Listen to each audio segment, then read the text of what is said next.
Nós estamos estudando o livro de Tito, que é uma das cartas pastorais, né? Estudamos 1º, 2º Timóteo, e agora estamos estudando o livro de Tito.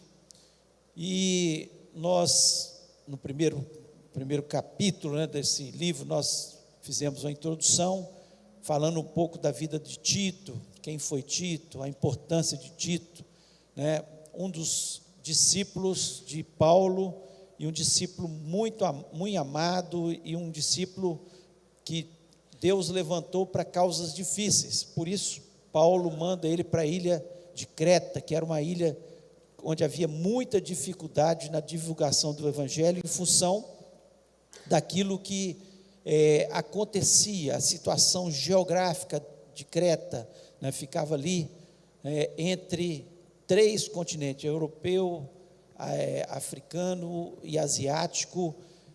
Havia uma mistura de muitos povos, muitas religiões, um sincretismo religioso, uma mistura de religiões, e nós vemos que era um local muito difícil, apesar de ter muitas igrejas em toda a ilha. Tito, né, encontrou muitas dificuldades na pregação do Evangelho ali, para levantar pastores naquele local. Então, o objetivo da carta de Paulo era levantar pastores, para que Tito levantasse pastores, e também para que ele colocasse a sã doutrina, a verdadeira doutrina ali para o povo daquela ilha. E claro que essa carta chegou até nós, e ela é importantíssima quando nós pensamos nas nossas igrejas, nas dificuldades encontradas, né, na liderança, de levantar líderes verdadeiros, que são pessoas ligadas à sã doutrina, e pessoas que conheçam a sã doutrina realmente. E esse é o objetivo, e nós vamos estar, nessa manhã, vamos continuar falando um pouco, né, desse livro, e nós vamos estar lendo aí o capítulo 2, e nós vamos estar vendo aí alguns versículos. Eu queria ler primeiro todos esses versículos, e você estivesse prestando muita atenção nesses versículos, porque nós vamos estar falando de forma pausada sobre cada um deles, mostrando a importância desses versículos na nossa vida, e de uma forma muito especial, porque nós precisamos entender, né, porque eles falam, né, do poder moral da encarnação, do que Jesus Cristo fez por nós, né, o que aconteceu na nossa vida, a graça salvadora de Jesus Cristo. Então nós vamos estar lendo, e eu vou ler, e eu queria que você estivesse prestando muita atenção. Depois nós vamos ler de forma pausada. Então preste atenção, por favor. Capítulo 2, versículo 11 a 15. E o título na minha Bíblia fala assim: os gloriosos benefícios da graça salvadora de Cristo. Os gloriosos benefícios da graça salvadora de Cristo. É um título muito pertinente.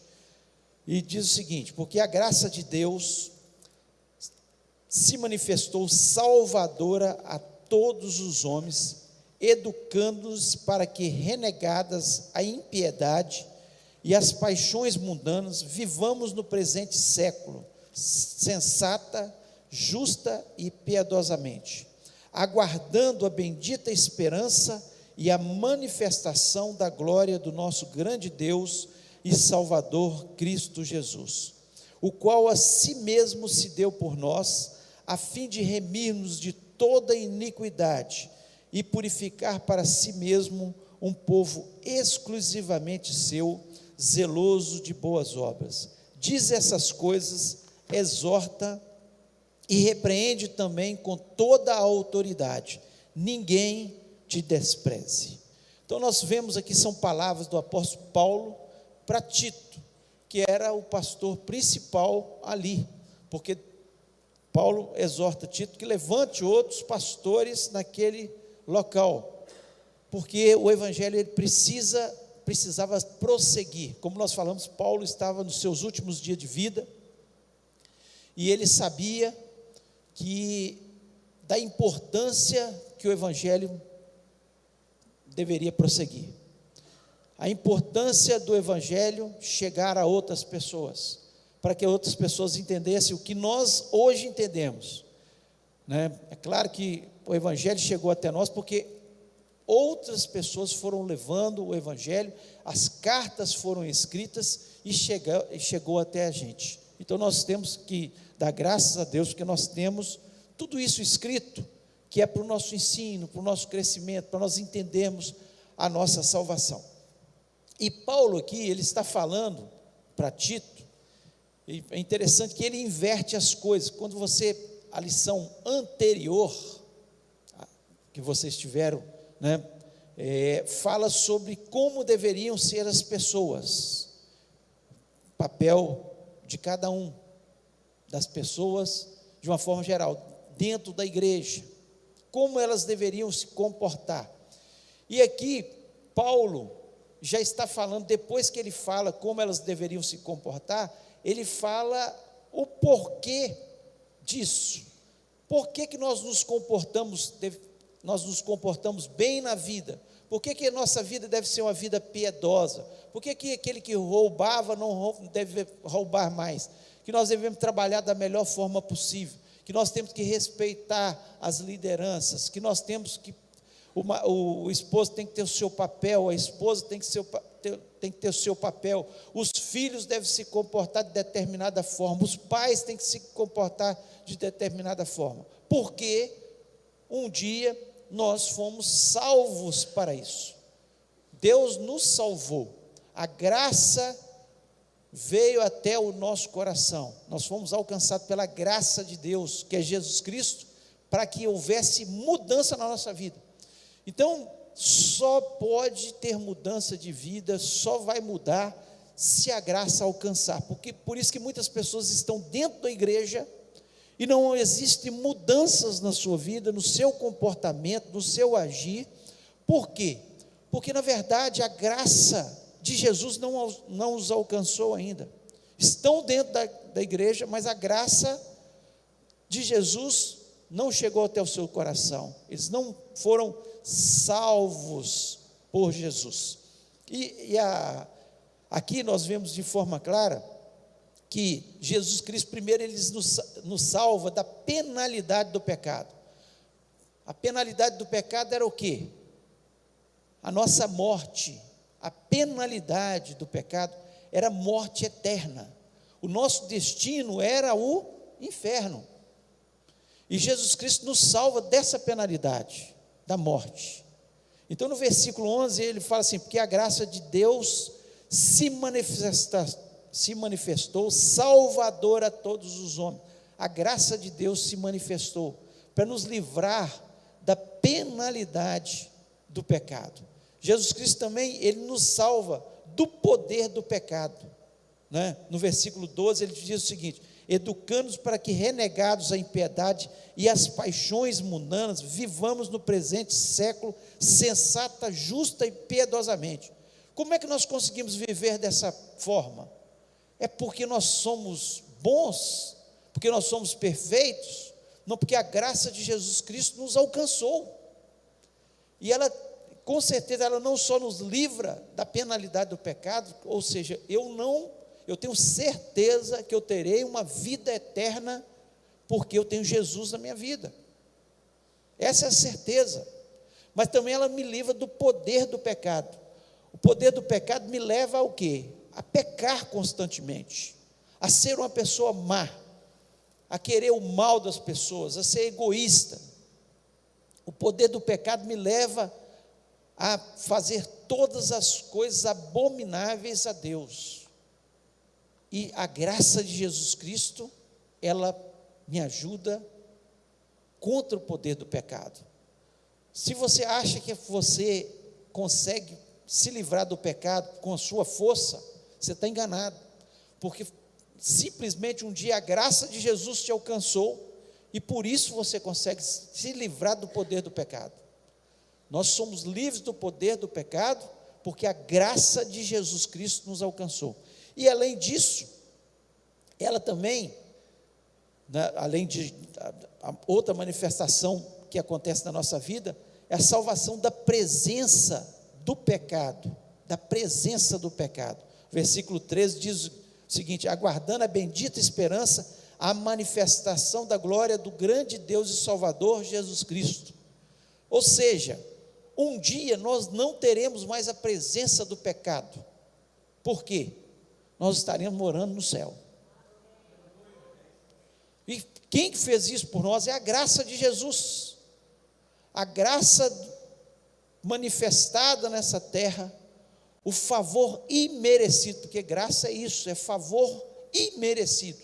Nós não merecíamos ser livres do inferno, nós não merecíamos ser livres do poder do pecado, e nós não merecíamos ir para o céu, porque nós somos pecadores. Mas a graça de Deus, que se manifestou sobre as nossas vidas, vai nos levar um dia à presença de Deus, totalmente livres do pecado. Livres do pecado.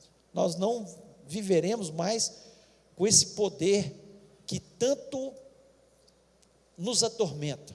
O próprio apóstolo Paulo, ele diz isso, lá em Romanos capítulo 7, o bem que eu quero fazer, porque a graça o tinha alcançado, ele um homem natural, a graça de Jesus o alcançou, e ele dizendo o seguinte: o bem que eu tanto quero fazer, esse eu não faço, mas o mal que eu não quero fazer, esse eu acabo fazendo. Por quê? Porque é a nossa luta constante contra o pecado, o poder que o pecado exerce sobre a nossa vida. A nossa tendência é o pecado. Nós vemos uma criança, sem maldade, de 1 ano, ela quer fazer o quê?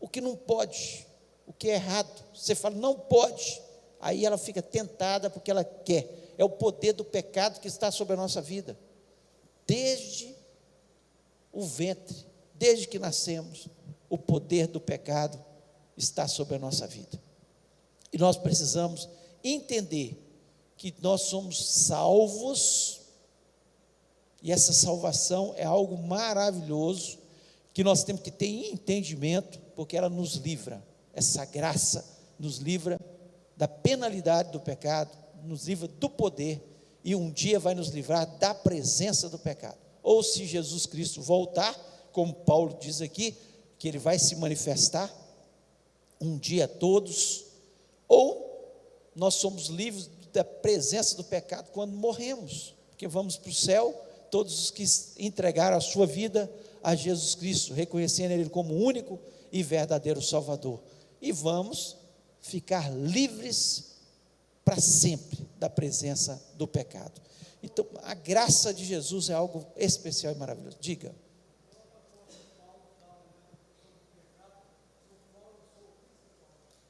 Pecador dos quais eu sou principal. Abra alguém Filipenses 1, capítulo 6, e leia, por favor.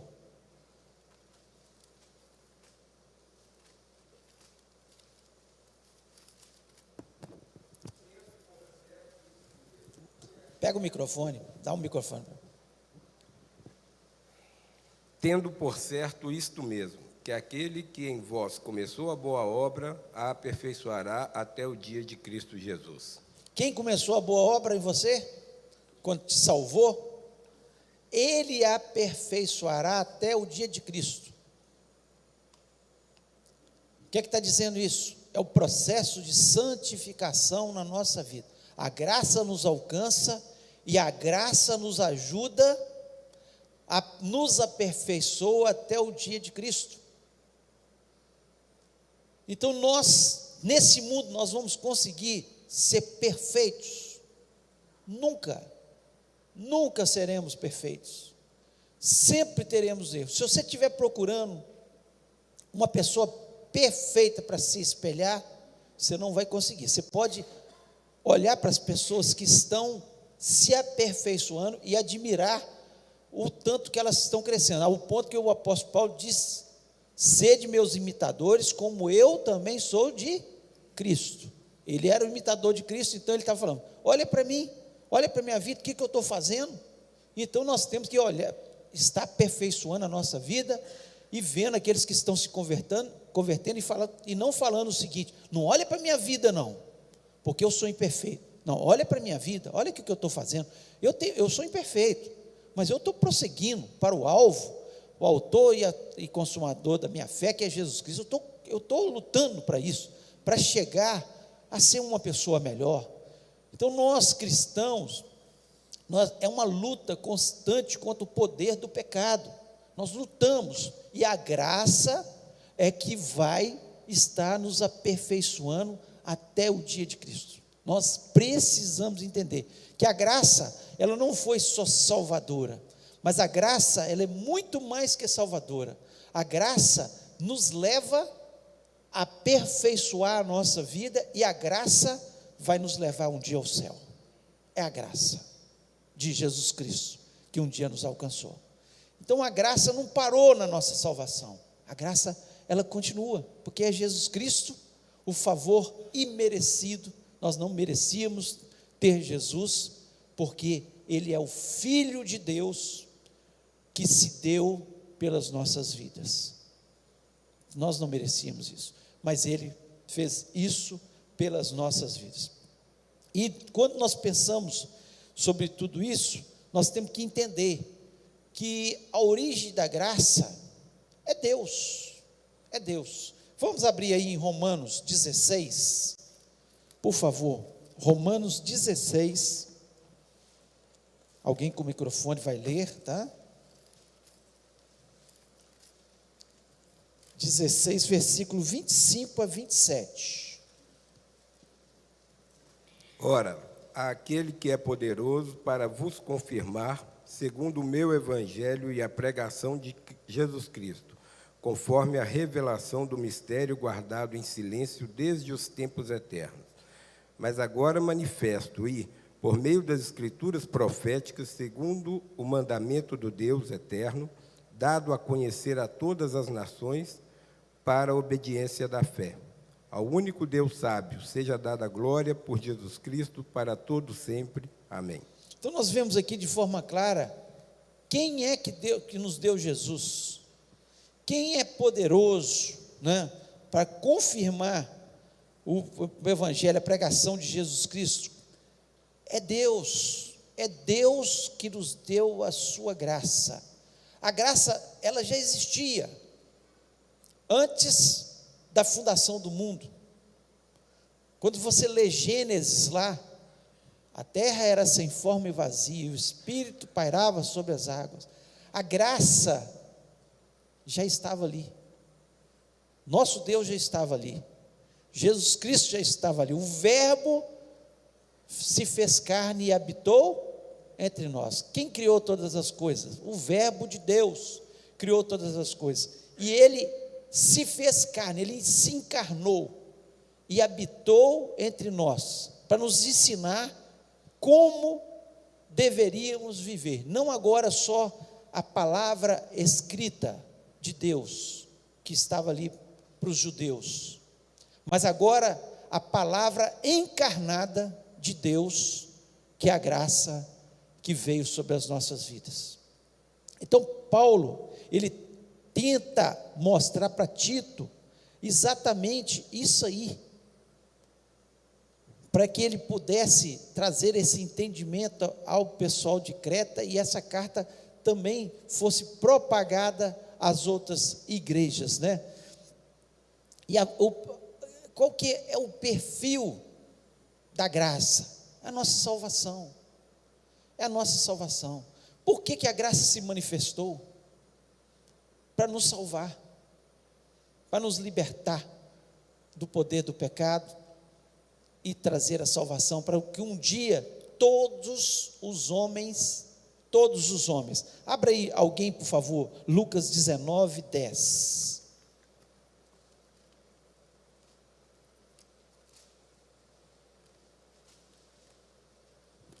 Porque o Filho do Homem veio buscar e salvar o perdido. Filho do homem veio buscar e salvar quem? Perdido.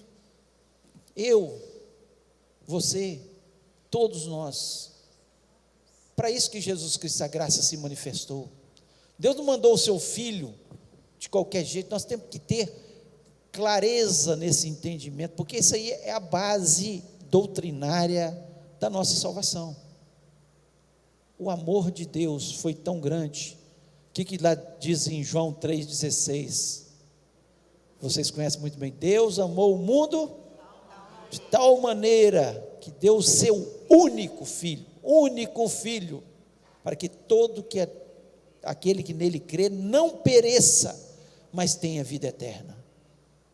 Olha que coisa linda, olha o alcance, para todo aquele que nele crê. A salvação, ela veio para todas as pessoas, a graça veio para todas as pessoas do mundo. Agora, ela, como muitos têm pregado por aí, ela é universalista, toda a humanidade foi salva só porque a graça se manifestou? Não, a graça se manifestou para todas as pessoas, mas o alcance dela é para todo aquele que nele crê. Eu tenho que crer com o coração e confessar com a minha boca que Jesus Cristo é o Senhor. A graça está aí para todos. Para todos. É a mesma coisa eu estivesse numa praia, vendendo picolé. Olha o picolé, de graça, de graça, de graça. E todo mundo passando muita sede. E alguns, me dá o picolé. E outros, eu não quero picolé. É oferecido para todos. Mas muitos têm rejeitado a graça de Jesus. Muitos têm experimentado e chegado muito próximo da graça e rejeitado. É o caso de Judas Iscariotes. Ele viveu com a graça. Ele viu a graça fazendo milagres. Ele teve a oportunidade de conversar com a graça, ouvir da sua própria boca que ele era o único caminho que conduzia à salvação. Mas ele rejeitou a graça. Ele preferiu as coisas da terra. Ele pensou nas coisas terrenas.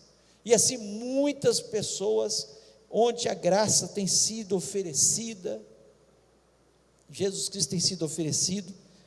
Então aqui no versículo 11 de Tito, porquanto a graça de Deus se manifestou salvadora a todos os homens, é para todo mundo. Agora, eu recebo ou não recebo, eu é que decido se eu quero ou não a graça de Deus, né? Então é preciso ter completamente esse entendimento, aquilo que Paulo está dizendo aqui. E agora, é claro que quando a gente fala da graça de Deus, existe uma pedagogia da graça de Deus. E aqui, no versículo 12, nós vemos isso muito claro, diz o seguinte: educando-nos para que, renegados a impiedade e as paixões mundanas, vivamos no presente século sensata, justa e piedosamente. Então nós vemos aqui de forma muito clara que o apóstolo Paulo está dizendo o seguinte: eu posso, quando eu recebo a graça na minha vida, tem duas finalidades, uma negativa, uma que eu vou negar, que é educando para renegar a impiedade e as paixões mundanas. Ou seja, tudo que é pecado, o que eu vou fazer? Eu me converti, recebi a graça de Jesus na minha vida, aí começa a pedagogia, o ensino na minha vida. Eu me liberto de tudo imediatamente? Você se libertou de tudo imediatamente? De forma nenhuma. Nós ainda estamos agarrados com algumas coisas que a pedagogia de Deus vem nos ensinando. E às vezes a gente aprende através da palavra, né? Leia a palavra, conhecereis a verdade e ela vos libertará. Ótimo. Mas às vezes eu conheço a verdade, mas eu insisto em ficar agarrado com o meu pecado. Eu sei que é uma paixão mundana, eu sei que é alguma coisa que não é de Deus. O que Deus vai fazer? a pedagogia da graça vai continuar, mesmo a gente apanhando. Quantas vezes nós apanhamos para ficar libertos de alguma coisa? Nós temos que passar pelo, tem que ser moído, nós temos que fazer igual o vaso, ser triturado, ser destruído, para construir um vaso novo, porque nós insistimos em deixar aquela pedrinha que pode dar uma trinca no futuro ali, atrapalhando a nossa carne. Então nós precisamos entender que a graça, a pedagogia da graça, então é o que Paulo está dizendo, educando-nos, ele usa a palavra educação, porque nós precisamos ser educados, entender como é que a gente é educado secularmente. A gente entra na escola e vai aprende matemática, português, depois outras matérias, e a gente vai sendo educado ao longo da história, para a gente lá no futuro exercer alguma coisa, na vida adulta, ter uma profissão. Nós somos educados. Aqui não é diferente na vida cristã, nós vamos sendo educados, primeiro a libertação das paixões mundanas, daquilo que nos prende, daquilo que nos atormenta, e depois, aqui ele diz na parte B, vivamos no presente século, sensata, justa e piedosamente, ou seja, nós temos que ter uma vida com Deus, uma maneira positiva de pensar, eu vou viver, me libertar do pecado, das paixões infames, das paixões mundanas, daquilo que atrapalha, e da mesma forma eu vou aprendendo a viver justa, sensata, com sobriedade e piedosamente, uma vida piedosa, uma vida que agrada a Deus. Vida piedosa é vida que agrada a Deus, vida que você sabe, não, eu estou fazendo isso agrada a Deus. Eu tratar bem uma pessoa agrada a Deus, eu ajudar uma pessoa agrada a Deus, eu orar com meu irmão agrada a Deus, eu ver uma pessoa passando uma necessidade e ajudá-la agrada a Deus. É vida piedosa,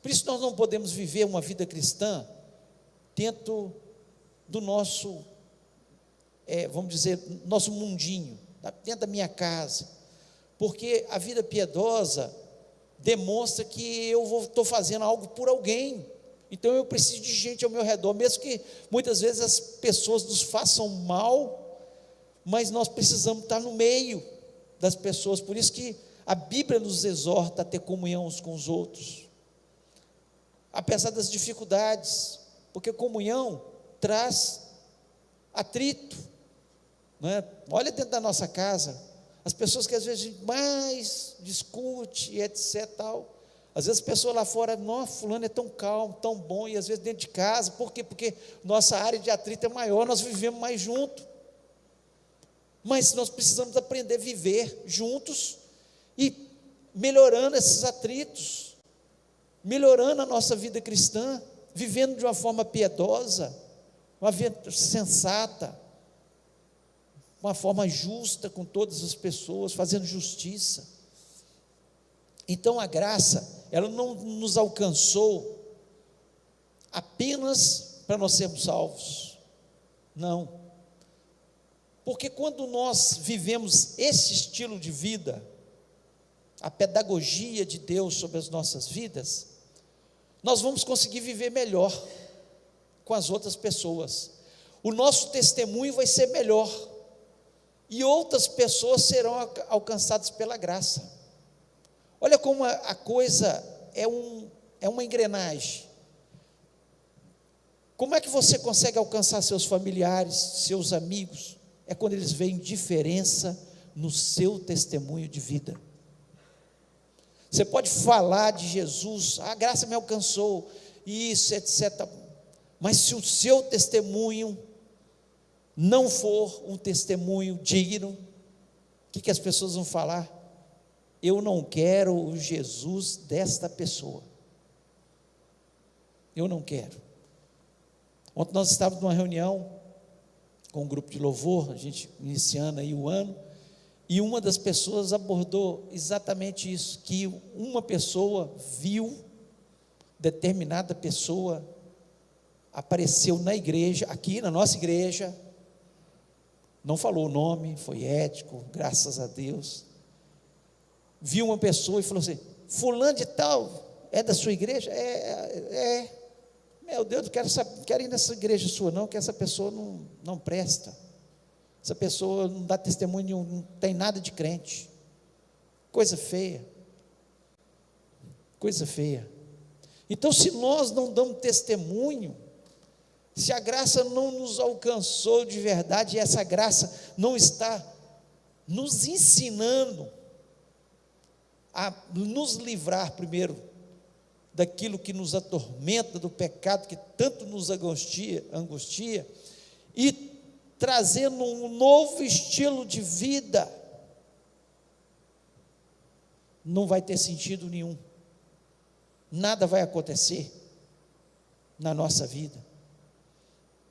Então a graça, ela é salvadora, mas a graça, ela nos educa, ela nos ajuda a estar melhorando a cada dia. Abra, por favor, Hebreus capítulo 12.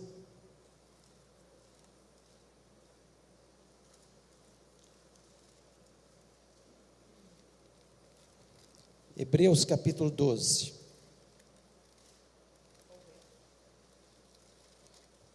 Quem está com o microfone, por favor, leia a partir do versículo 4. Ora, na vossa luta contra o pecado, ainda não tendes resistido até ao sangue, e estáis esquecidos da exortação que, como a filhos, discorre convosco. Filho meu, não menospreze a correção que vem do Senhor, nem desmaies quando por ele és reprovado. Porque o Senhor corrige a quem ama, e açoita ao todo filho a quem recebe. Continuar? Pode continuar, só mais um. É para a disciplina que perseverais. Deus vos trata como filhos, pois que filho há que o pai não corrige? Até aí. Então nós vemos aqui, o apóstolo Paulo, eu creio que é o apóstolo Paulo, mas alguns acham que é outro autor, trazendo, uma mensagem da pedagogia de Deus sobre as nossas vidas, para nós vivermos de uma forma que agrade a Deus. Muitas vezes é o que eu falei: a verdade vos libertará. Muita coisa imediatamente sai da nossa vida. Eu converti, eu mudo de vida, aquele aspecto. Algumas coisas precisam de quê? De um pai que corrige, um pai que ama e corrige. E muitas vezes Deus vai nos corrigir. É porque Ele é mau? Não, porque Ele quer que a sua graça seja manifesta na nossa vida, e sejamos livres totalmente do pecado que tanto tem nos angustiado. Então nós precisamos entender isso. A salvação, muitas vezes a gente não entende o que é a salvação. A salvação, ela é como uma viagem que você vai fazer. Você vai fazer uma viagem daqui a um ano. Você compra a passagem. A passagem é o presente. Então a salvação me alcançou. Eu comprei a viagem. Mas eu já viajei? Já viajei? Não, ainda não viajei. Ainda não viajei. Até eu chegar na viagem, eu tenho que fazer o quê? Uma mala, preparar passaporte, se for para o exterior, preparar minhas roupas que eu tenho que levar, se é para uma praia, um lugar frio, é outro tipo de roupa. Tem gente que leva todos os tipos de roupas, aí as malas vão muito cheias, é um problema sério, mas eu tenho que me preparar. Esse é um processo da salvação que nós chamamos de santificação. que é a graça que nos ajuda também. A graça que nos deu a passagem, a graça que nos ajuda a preparar para a viagem, e o fim da viagem, o dia do destino da viagem é o quê? A glorificação, que é o último processo da salvação nosso, que é o dia ou que nós morremos em Cristo, ou se Jesus Cristo voltar para buscar a sua igreja. Então, eu completo o processo da salvação, por isso que Paulo fala, não que eu tenha alcançado, mas prossigo para o alvo. O alvo era a sua glorificação, onde ele receberia, que ele fala da coroa que ele receberia. É o auge. O auge da nossa vida não é a vida, é a morte. O auge da nossa vida, nós não entendemos isso, nós nos agarramos tanto nessa vida, dos prazeres, e por isso muitas vezes nós passamos em cima das pessoas, nós não vivemos uma vida piedosa aqui na terra. Por quê? Porque nós não ainda entendemos que o auge, o dia da viagem, não é o dia da nossa vida, é o dia da nossa morte. A vida é muito rápida, nós passamos, e o que Deus quer que a gente entenda é exatamente isso, que passa tudo aqui rápido, e nós precisamos estar atentos ao dia da glorificação, o dia que estaremos na frente de Deus, onde o próprio Jesus vai falar, servo bom e fiel, entra no gozo do teu Senhor. É isso que é o dia da nossa glorificação. E aí nós vamos receber o galardão pelo que fizemos nessa terra. Galardão não tem nada a ver com salvação. Salvação é um processo também na nossa vida que envolve santificação, mas o galardão é pelo que nós fizermos aqui na terra, é o que nós vamos receber. O ladrão na cruz foi salvo? Foi salvo. Ele passou pelo processo de salvação, ele recebeu a passagem para a viagem, não morreu imediatamente, ele passou pelo processo de santificação, quando ele reconheceu, não, nós somos pecadores e ele é santo, esse homem é diferente. Ele estava passando por um processo de santificação na sua vida, e ele recebeu a glorificação, e Jesus Cristo mesmo falou, hoje mesmo estarás comigo no paraíso. Ele recebeu essa. Mas qual o galardão do ladrão? O que ele fez pelo Evangelho? Praticamente nada. Não vou falar nada porque o testemunho dele chegou até nós. O testemunho dele, ele falou na frente, inclusive do outro ladrão e das outras pessoas, não, esse é um homem justo, nós merecemos estar nessa cruz, mas ele não. Ele é um justo. Então, nós temos que entender esse processo que é tão importante para a nossa vida. Agora, vamos voltar para Tito, por favor. Pastor. Oi, pode falar. O processo da salvação, a pessoa é salva, mas tem que ter um arrependimento. Sim.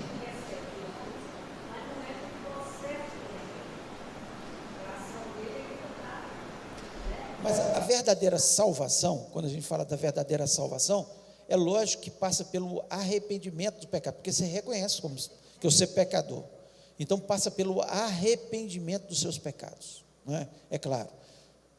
Pode ser que muita gente fale assim, eu entreguei minha vida a Jesus, mas não se arrependeu dos seus pecados. Então ele nunca entregou. Ele simplesmente, às vezes no entusiasmo, na pregação ali, se empolgou e falou que entregou a vida a Jesus, mas não se arrependeu, porque nós vamos conhecer quem é salvo e quem não é salvo pelo fruto da nossa vida, né? O fruto da nossa vida que vai fazer diferente, nós vamos ser reconhecidos, né, por isso aí. Se a pessoa não está dando fruto, que árvore é essa? Porque nós só podemos dar fruto se nós estivermos ligados a quem? A videira. As varas têm que estar ligadas à videira. Se não tiver ligada à videira, o que vai ser feito? Vai cortar, queimar, secar e queimar. Demonstrando, assim, o fogo do inferno, né? Vão ser lançados no fogo do inferno. E não adianta a gente tentar dourar a pílula, porque existem dois caminhos, um que conduz à salvação, que a graça de Jesus é o único, e quem não tiver essa graça de Jesus, será condenado ao fogo eterno.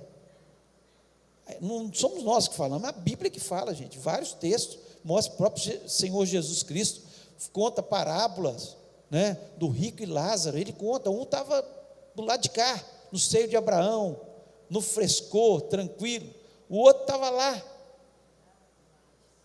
em tormento, já em tormento eterno, mostrando que vai existir o próprio Senhor Jesus Cristo contando a parábola. Então as pessoas falam, não, mas Deus é amor, Deus não vai lançar ninguém no inferno, Ele vai levar todo mundo para o céu, porque Ele é amor, mas Ele é justiça, Ele cumpre a sua palavra, Ele ia mandar a graça dEle nessa terra em vão, Jesus em vão aqui na terra, não precisava, se vai salvar todo mundo, deixa o mundo aí, do jeito que está, e Ele vai alcançar tudo, porque Ele é amor.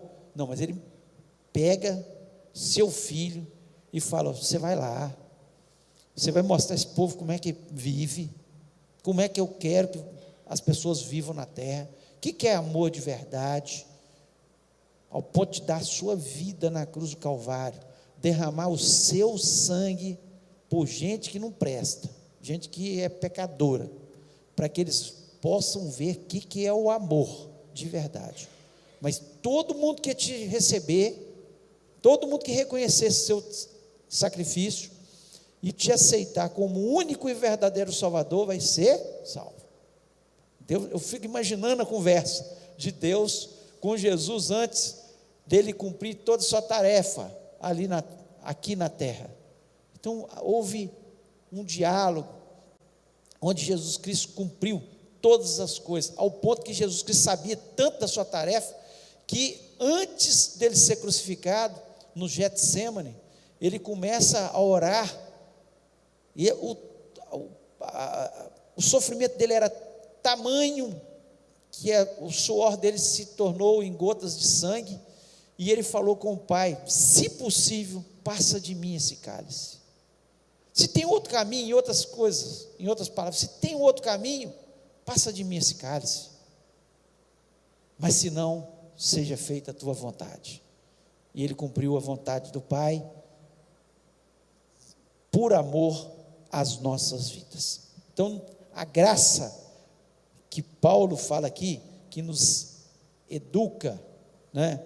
Então nós vemos aqui a manifestação da glória de Deus, né? No versículo 13, aguardando a bendita esperança e a manifestação da glória do grande Deus e Salvador Jesus Cristo. O que é que nós esperamos? Hoje nós esperamos a volta de Jesus. Se eu perguntasse quem quer morrer, quem quer morrer aqui? Ninguém quer morrer, todo mundo está nessa expectativa da volta de Jesus. Nós sabemos que podemos morrer, podemos a qualquer momento estar morrendo, mas todos nós estamos nessa expectativa, nós estamos esperando a manifestação da glória de Deus. Um dia Ele se manifestou, e está na história, não é na Bíblia apenas, está na história, que nasceu Jesus nessa terra. Os livros de história mostram isso, os arqueólogos mostram isso, claramente, hoje provado cientificamente, Jesus Cristo se manifestou nessa terra, Ele esteve entre nós, a glória de Deus, a graça de Deus, e um dia Ele vai se manifestar. Ele se manifestou em carne para se tornar a graça de Deus por mim e por você, e Ele vai na segunda vinda se manifestar em glória. É o que aqui o apóstolo Paulo diz, aguardando a bendita esperança e a manifestação da glória de Deus. nós esperamos a glória de Deus, nós esperamos a volta de Jesus.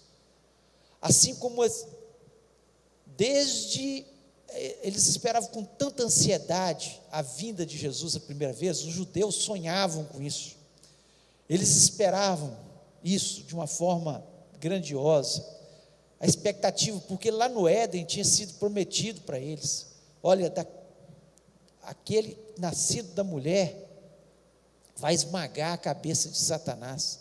Tinha sido prometido que o Messias viria. Isaías conta as profecias sobre o Messias, como seria o Messias. Estava prometido para eles, e eles estavam nessa expectativa. Ele veio e muitos deles não perceberam,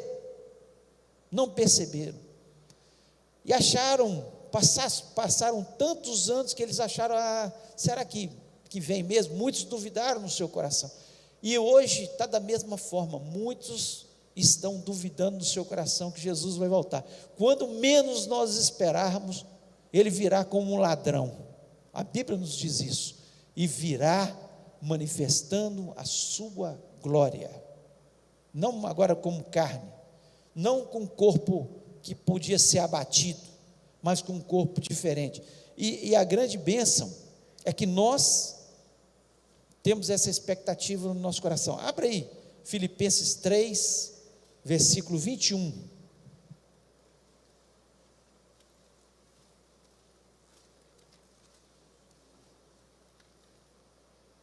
quem está com o microfone, por favor, lê.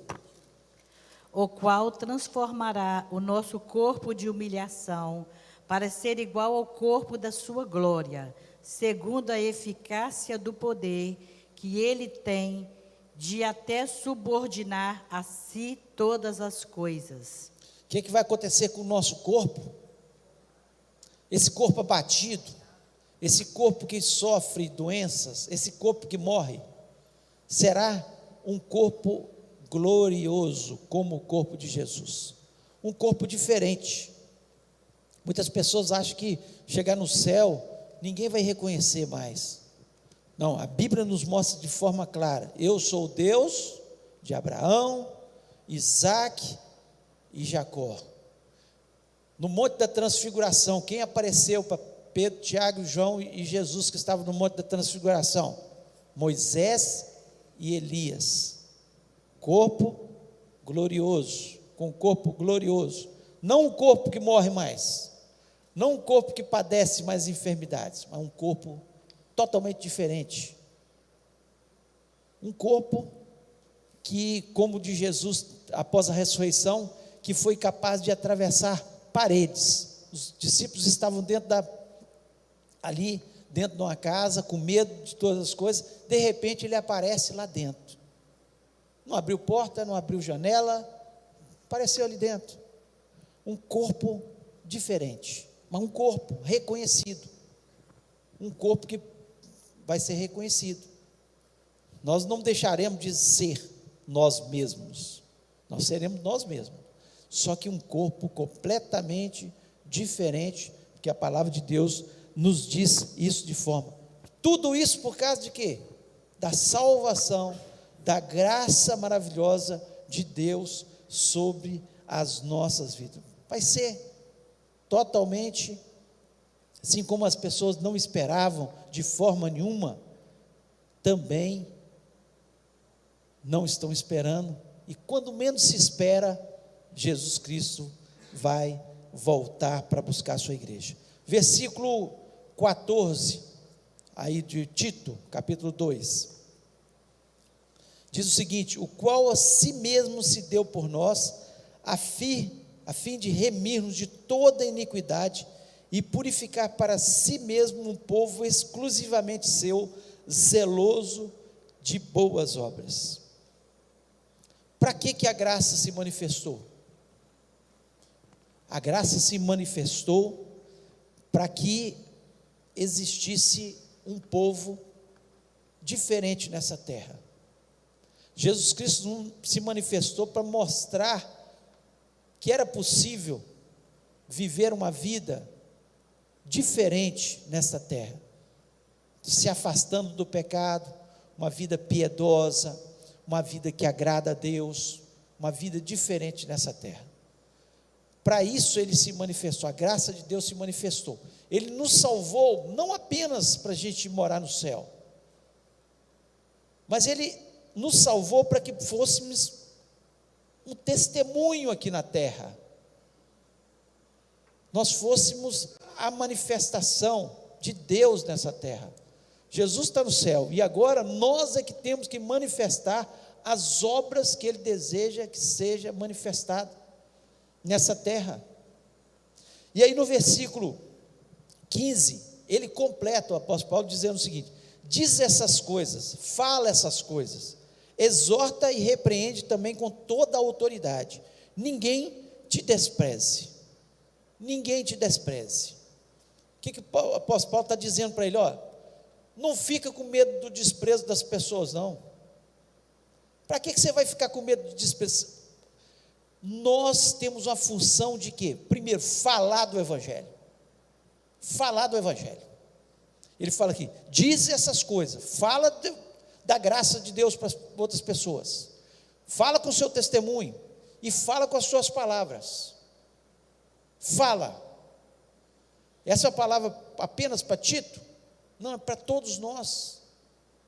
Quantas pessoas você falou de Jesus o ano passado? Não vou falar esse ano, está curtinho demais. O ano passado, para quantas pessoas você falou de Jesus? E a ordem é essa, fala. Nós falamos no nosso trabalho de Jesus? Nós falamos com os nossos familiares de Jesus? Nós convidamos as pessoas a vir à igreja? Nós estamos preocupados que elas estão indo para o inferno e nós sabemos que nós vamos para o céu? Fala. O apóstolo Paulo está dizendo aqui, Deus separou para si um povo seu, zeloso de boas obras, e fala do Evangelho. Então, falar do Evangelho, falar. Muitas pessoas acham que ela tem obrigação de falar para a pessoa e que a pessoa se converter. Não, nossa obrigação é falar do Evangelho. Se vai ou não converter, quem transforma os corações é Deus. O mal nosso é achar que nós é que transformamos os corações. As pessoas vão ser transformadas porque nós falamos muito, porque nós falamos de forma exaustiva sobre Jesus com ele. Não é isso não. Nós temos que falar. A semente é boa. Jesus, ao falar da parábola do semeador, ele falou: olha, o semeador saiu semear. A semente era boa. Porque o problema são os solos. Se cair num bom solo, uma hora vai germinar. Tem solo, gente, que é rochoso, que às vezes vai até nascer, mas não vai criar raízes, e essa pessoa vai. Tem semente que vai cair no meio dos espinhos, são as vaidades, os prazeres do mundo. A pessoa, não quero deixar minha vida é tão boa, e não vai querer deixar. E alguns vão cair, a semente à beira do caminho, mas tem semente que vai cair na terra boa. Então fala. Se nós não falarmos, como as pessoas vão saber que existe Jesus, que existe um caminho que pode mudar a vida deles? Então fala.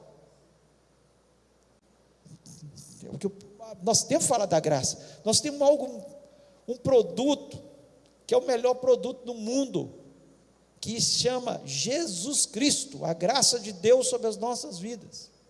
Não existe nenhum produto para ser como Jesus. Às vezes nós somos comerciantes ou representantes comerciais, ou até no trabalho que não é muitas vezes um comércio, nós vendemos o nosso peixe, vamos dizer assim. Nós vendemos o nosso peixe, e nós sabemos como nós vamos alcançar o cliente, Nós fazemos curso para isso, nós procuramos de todas as formas alcançar o sucesso.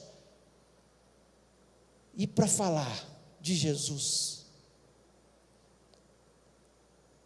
nós falamos, nós temos essa mesma vontade, esse desejo de alcançar o sucesso, porque nós não imaginamos o que nós vamos receber por uma alma que será ganha para Jesus. Você ganha uma, que ela ganha outra, que ela ganha outra, o galardão que vamos receber. Tudo o que nós fizermos, então fala. Vamos pensar nesse ano, um ano diferente, onde você ora durante a semana, entrega os seus familiares, pede a Jesus para te dar uma oportunidade para falar com os seus amigos, que você convida as pessoas para vir à igreja. Quantas pessoas sem Jesus, sem a graça de Jesus sobre as suas vidas? Então, o apóstolo Paulo está falando aqui, fala. O apóstolo Paulo falava, viu? Onde ele ia, falava. Chegava na cidade, entrava na sinagoga, começava ali, puxava assunto, daqui a pouco ele estava falando. Ia na beirada do rio, chegava na beirada do rio, tinha umas mulheres lavando roupa, e ele chegava ali, ele falava. Chegava num templo que estava lá, cheio de deuses falsos, e tinha um local ao Deus desconhecido, e ele chegava, pegava aquela oportunidade, esse Deus desconhecido que vocês estão falando, aqui está aqui, é o Deus verdadeiro e poderoso, cuja graça me alcançou e pode te alcançar também. Fala, é essa a exortação de Paulo. Aí ele fala assim, exorta, ensina, aconselha. Aí está falando não só para os de fora, mas para os de dentro. Você está vendo que o irmãozinho está fraco na fé, está desanimado, está desviando. Fala, exorta. Exortar não é chamar atenção, ser bravo, não é nada disso. A Bíblia não mostra isso, e o dicionário não mostra isso. Exortar é aconselhar, é sentar, é mostrar uma nova direção, é estar ali junto. Fala, não, você está no caminho errado, olha aí o que a Bíblia diz. Exorta. E aqui ele repreende, porque muitas vezes você tem que repreender, porque especialmente as pessoas que vêm com falsos ensinamentos dentro da igreja, vem com falsos ensinamentos, e ele está falando, Paulo está falando, olha, exorta, você tem a graça de Deus, você tem a doutrina, exorta, e repreende, muitas vezes tem que ter confronto com algumas pessoas, tem pessoas que você está falando, ensinando, elas estão aprendendo, estão sendo aconselhadas, mas tem pessoa que é dura, e continua insistindo na sua heresia, no seu estilo de vida, no seu pecado, naquilo que ele está vivendo. Não, isso não tem problema, não tem importância, está errado, todo mundo está errado, só ele que está certo, só ele que conhece, só ele que é o sabichão. E esses precisam de repreender. Repreende. Com toda a autoridade. Com toda a autoridade, porque a autoridade, quando nós falamos em nome de Jesus e a palavra de Deus, nós temos autoridade para falar, porque nós não estamos baseados na nossa palavra, nós estamos baseados no que a palavra de Deus diz. Então, a graça de Jesus Cristo, ela nos alcança, e a salvação é algo maravilhoso, que chegou até nós, e nós temos que ter a convicção no nosso coração, a certeza no nosso coração, que nós somos esse povo zeloso de boas obras, e que tem a obrigação de falar, de exortar e de repreender. de falar desse amor de Jesus, que faz a diferença na nossa vida. Então seja grato, hoje é dia de ceia do Senhor, seja grato pela graça de Deus sobre a sua vida. Não há nada mais precioso na sua vida, não tenha dúvida disso, do que um dia você ter sido alcançado pela graça de Jesus. Todos os pecados, tudo que muitas vezes nos atrai, isso só nos leva ao inferno. Mas a graça de Jesus Cristo, ela nos ajuda. Tem gente que fala assim, mas eu não estou conseguindo, porque você está tentando com as suas forças. O dia que você fala, Senhor, que a tua graça venha sobre minha vida e me livra desse mal, desse pecado, isso que me angustia, isso que me atrapalha de ter uma vida santa diante do Senhor. Você pode ter certeza que Deus vai te ajudar, porque a graça de Deus não veio apenas para morrer ali na cruz do Calvário e trazer salvação, mas veio para trazer santificação, para que um dia sejamos glorificados com Deus. Feche seus olhos neste momento e ore ao Senhor. Tenha uma oração de gratidão neste momento pela graça de Jesus. Fala, Senhor, muito obrigado que um dia a graça de Jesus me alcançou. Muito obrigado porque eu sou salvo em Cristo Jesus. Obrigado porque o Senhor me ajuda nas minhas fraquezas. Obrigado porque o Senhor liberta das minhas mazelas, e certamente eu vou estar falando do teu amor para outras pessoas, no nome de Jesus. Pai querido, nós louvamos, exaltamos o teu grande e excelso nome. Somos gratos, ó Deus, pela tua maravilhosa presença no nosso meio, pela tua graça, Jesus Cristo presente, Senhor, em cada um de nós.